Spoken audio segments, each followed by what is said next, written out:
motivational speaker, and one of my fundamental principles is to serve the audience. It's not about self-serving, it's not about telling people about how great I am, it's about helping them to see themselves in my message.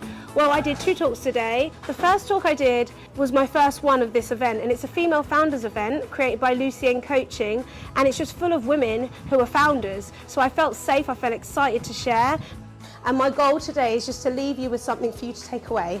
So, Lucienne asked me to speak today on autism entrepreneurship.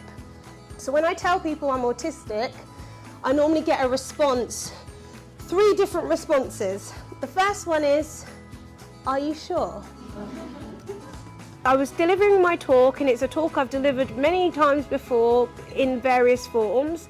And I told the story about my mum. As a speaker, I make sure that I speak from the scar. You don't speak from the wound. I teach people how to speak, and I say never speak from a wound, speak from a scar, which means you can deliver it and it's not about you. But the wound opened, and I realised I still have some work to do, and just tears started running down my face. I just hope that people didn't get lost, and they weren't crying because I was crying, but they were crying because they felt something in them.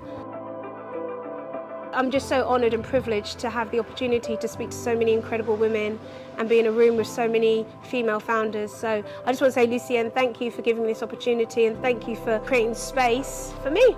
This is for you. Hold it up, look at yourself and say after me, I am somebody. I am somebody. I am good enough. I am good enough. I can do anything. I can do anything. I like myself. I like myself. And again, I am somebody. I am somebody.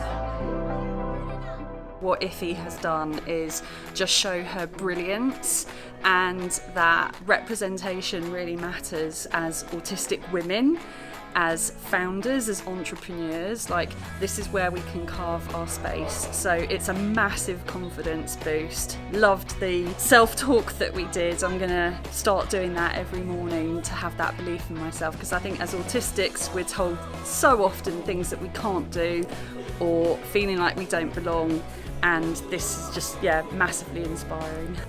This morning I headed to the Female Founders Summit. This is happening in Northampton's Cultural Quarter as we speak, and I spoke to the Queen of Motivation, Iffy Thomas.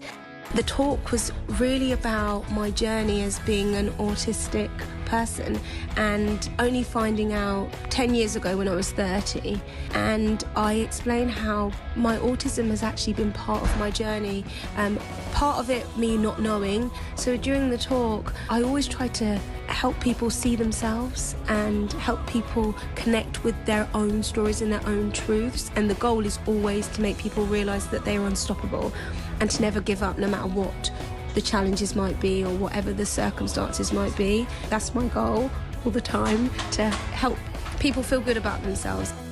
What particularly touched me is the importance of resilience and being able to step into your full authentic self regardless of your circumstances. So this is one of the talks I really wanted to come to today. So to watch someone authentically living their life as an autistic person is really important to me, because I'm also an autistic person. For me, knowing that you can feel that, sit in the dark and set your own vision for your way out, it gives hope that it's okay to feel like this, but there's a way out of it too. Lucienne invited me here to talk about autism and entrepreneurship, and we have a really beautiful connection because I've never met a mum who's an entrepreneur, who's in business, who has a son who is also autistic. So I'm so glad to be here.